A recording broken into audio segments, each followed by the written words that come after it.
would you describe this class that you recruited today? I'm really excited about this class. I think the thing that excited me the most was flying around the country for the last 2 weeks, getting in homes with these guys and seeing what type of kids they are, what kind of personalities they have. Best thing about them is they love football, they love the game, they're excited, they want to be at Nebraska. I would walk out almost every house and say, you know, we got a chance to win a lot of games with kids like this coming to the program. Did you see this finishing kick coming, or was it anxious a week or two ago? It was anxious. It just kind of fell this year that a lot of the kids that we really were invested in and wanted in our program were making late decisions. You know, I heard all the talk early on about how we were behind, and we kind of knew that, but we were kind of betting on ourselves in recruiting and had a lot of really good targets out there, and luckily we were able to land quite a few of them. Was it a challenge to maybe manage your numbers with how you wanted to play your last few spots in the class? Yeah, we were making decisions on that clear up to last night and even this morning, trying to decide how many NLIs to send out, where to send them, trying to decide which kids were in and which were out, and how many spots we might want to hold over to the late signing period and beyond. So we're making those decisions right up until really this morning, and there was a lot of balls in the air, but I'm really happy with our recruiting staff and our coaching staff with how they came through in the end. Can you specifically get into Travis Fisher and the job he did specifically in Florida? Yeah, T-Fish, I got to tell you, every year there's a superstar on our staff in recruiting. This year, he's one of the top guys. He has a lot of relationships down in Florida from his time there, both in North Florida where he grew up and down south where he's recruited for a long time. He knocked it out of the park this year, and that's really valuable for our football team to have a coach that can go out of state like that and bring in the type of talent that he brought in. Did you see anything about his style that makes him effective? Yeah, Coach Fish cares about the guys deeply. You know, he doesn't just stop into high schools and tell kids that we want them at Nebraska. I think the relationships that he builds are strong, and it takes a lot of that to pull kids out of a state like Florida to come to Lincoln, Nebraska, and he's the type of guy that people want to play for. Did you have to fight some rumors about him today, a particular recruit, about Travis Fish? I saw his tweet that he made about being at Nebraska for 4 to 5 years. Yeah, I don't want to say too much about details, but you know, this process is tough on a lot of recruits. It's tough on 18-year-olds. I think sometimes they have to sort out rumors and truths and falsehoods, and in some situations that can go right up till signing day and when they put their name on the paper. So that's just kind of how recruiting goes, and I'm just glad Coach Fish is going to be with us for a long time.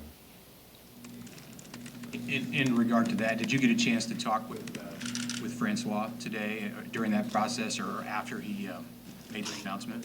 Yeah, I actually talked to Jaden when he was off stage, and then texted with him a bunch after he came back out, and he's fired up. He'll be on campus really soon as one of the early enrollees, and expect him to come in hungry and hopefully contribute right away. Were there nervous moments there? I mean, for you, as you saw all that unfold in that gym, did you get nervous? Yeah, a little bit nervous. You're nervous for all these guys until it's done. You know, you kind of feel like a shepherd. You're trying to keep the flock together and keep anybody from coming in and stealing one. And the thing we always have going for us, and we will, is we tell the truth in recruiting, and we're honest and genuine in recruiting. So if there's a situation where there's a rumor about something like there was a rumor about today, we're going to tell the truth, and we did tell the truth, and usually that wins out. You said 4 junior college players. I guess you could add more. When you sign a junior college player, what are you hoping from that to happen quickly, and what do you think about the guys that you've already signed? Well, you know, we're going to get to a point in this program where we're not probably going to look to sign very many. I think we'll look to sign a junior college player if they're a great player, and if we have a need at the position. We kind of felt like we needed a little immediate help at certain spots, receiver being one, and maybe pass rusher. So we went out and got some guys. I think the lesson we've learned over time as coaches is we have to make sure we're getting the right guys from the junior college ranks too. And love the character and personality of the kids we got. We got Deontay Williams as an example of a kid we got from a junior college that is the right kind of guy on top of being the right kind of player, and those are the type of guys we want. Manning, a player you would have signed regardless of what age or year he was at? Yeah, Omar, I'm really excited about. We all year we kind of wished we were a little more productive at our outside receiver spot, and that's one place where we thought we wanted a guy that could come in and potentially help us right away. There wasn't a better guy in the country, in my opinion, for what we were looking for than him. He looks different than anybody I've ever coached and has tape to match, so I'm really excited to get him. He's got a little work to do yet before he gets to campus, but I think he has a chance to change our offense. Scott, you got a quarterback, Logan Smothers. Can you talk about what impressed you about him? The best meal I might have ever had on a recruiting visit was at Logan's house. His mother and grandmother made us some good Southern food, some barbecue, some fried okra, some green beans. So he was already one of my favorites, but that helped him climb the list real fast. We look for quarterbacks that throw it well, that can run, and that have the right mentality. Logan's a guy that understands the game, had a really good junior year, unbelievable senior year. And I've said this a couple times already today, but really impressed me and all of us with his toughness and what he did in the playoffs in Alabama. So he's a guy we had to hold some people off on late that we're trying to get back in on him. But he's an early enrollee too, and I expect him to come in and compete right away.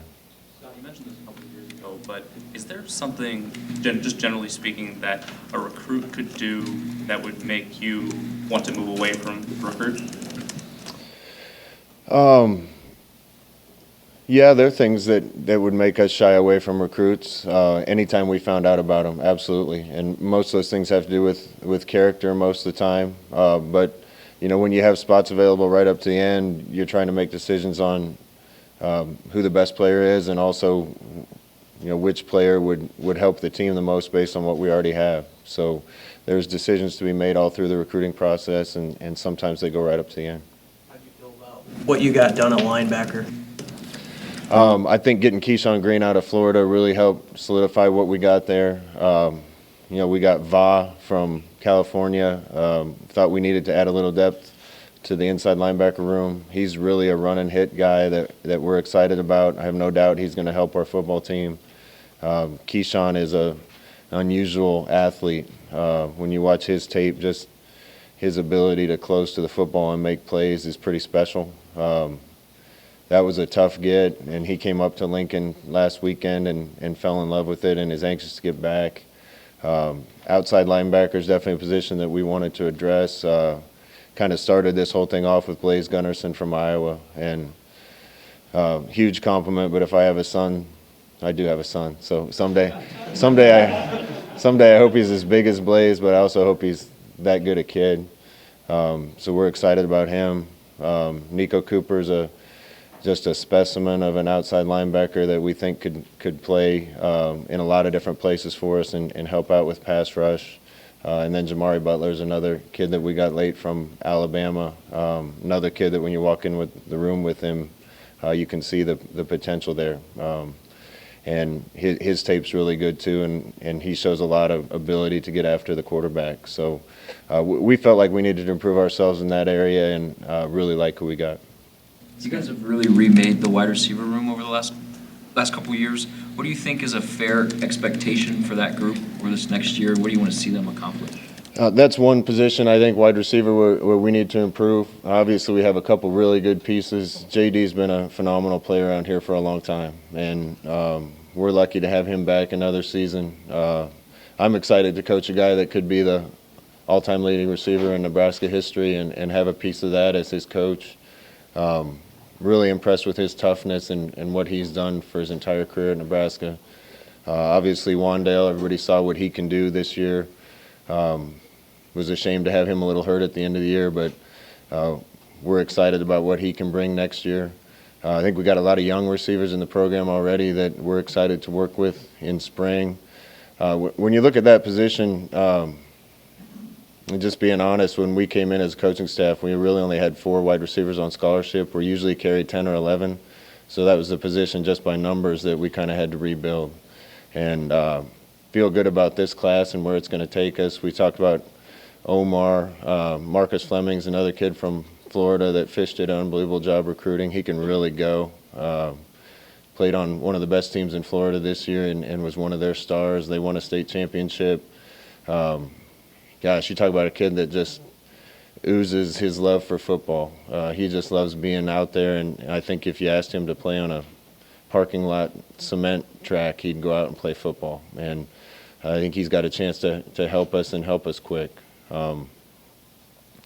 We landed a bunch of guys at a bunch of different positions. I think Will Nixon's a kid from Texas. I love coaches' kids, and his dad is a coach at Baylor. Baylor did an unbelievable job this year. Jeff is his dad. I think he's already starting to learn our offense because of what Jeff knows about it.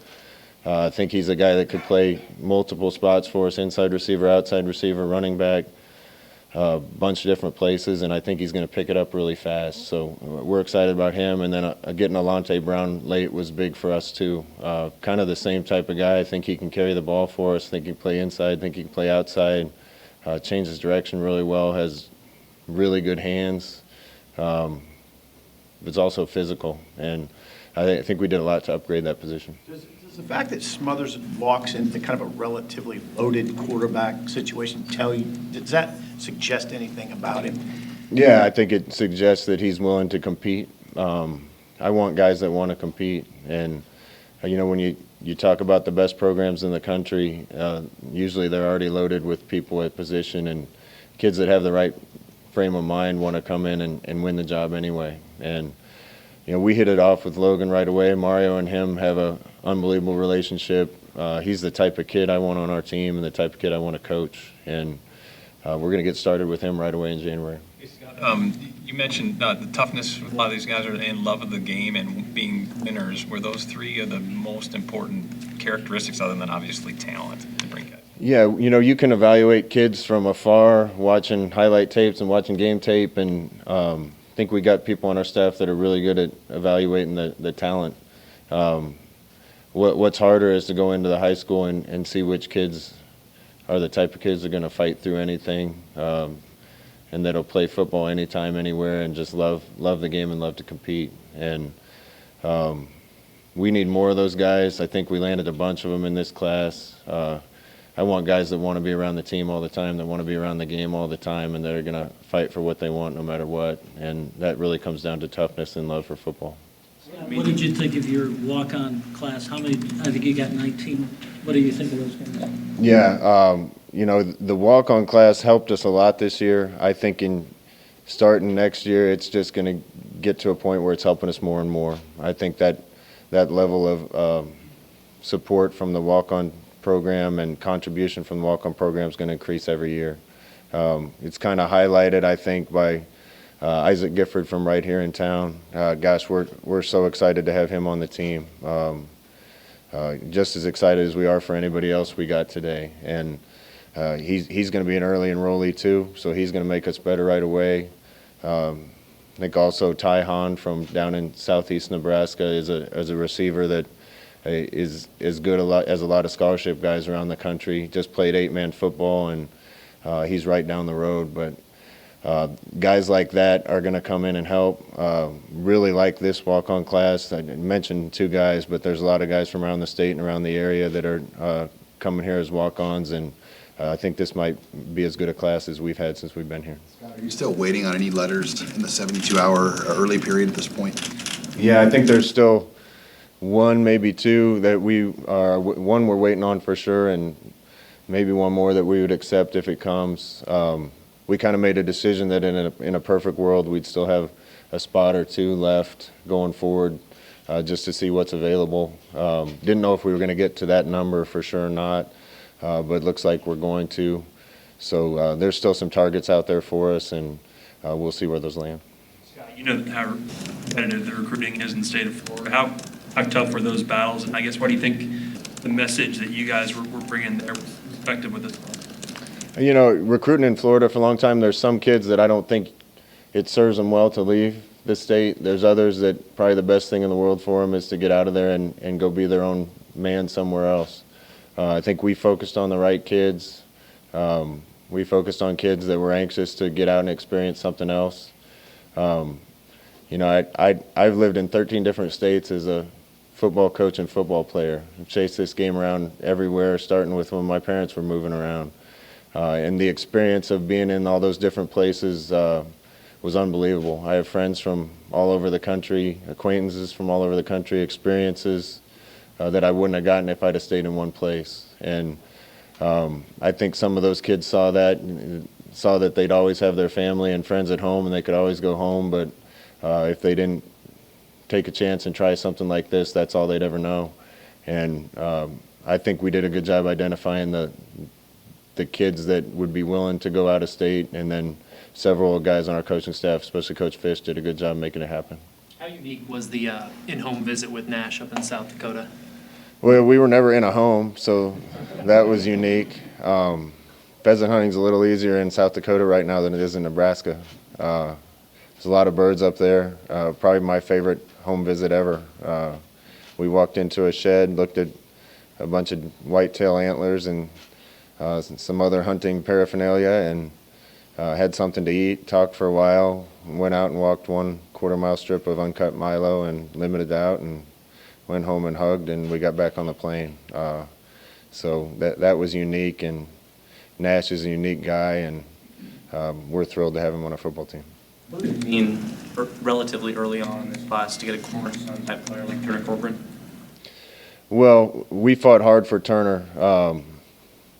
We had to start fighting early on for him. You know, I have to give a little bit of credit to his high school basketball coach that's a huge Nebraska fan and helped us along the way. But Turner hit it off with us. Turner hit it off with Coach Austin. You know, we're just up the road from where he lives, and he's as good offensive lineman as I saw on tape in the entire country. And we knew we were going to have very many spots for O-linemen. Ended up getting 2, both from the state of Kansas, that we feel great about. And Turner really was the cornerstone for this whole recruiting class. What do you like about the 2 running backs that you signed in this class? First thing I like about them is when I'm on the phone or FaceTime with them, they just always got a smile on their face. They make me happy. So they're the type of kids that I want to be around. Marvin Scott, I think, is as physically developed of kid as we have in this class. I mean, from a physical standpoint, I think he's ready to come in and play college football immediately. Really strong, really well built, in good shape. I think he's going to be prepared to come and compete and contribute right away. Savion, same type of kid, always has a smile on his face. I just love talking to him.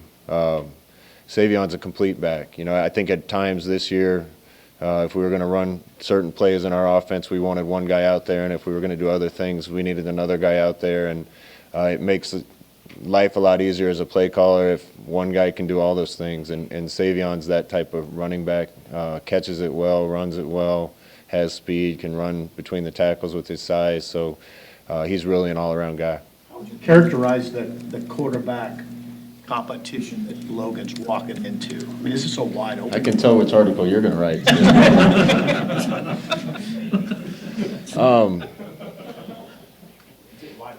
You know, we felt like there's quite a few positions that we needed to upgrade, improve, and fix when we walked into North Stadium.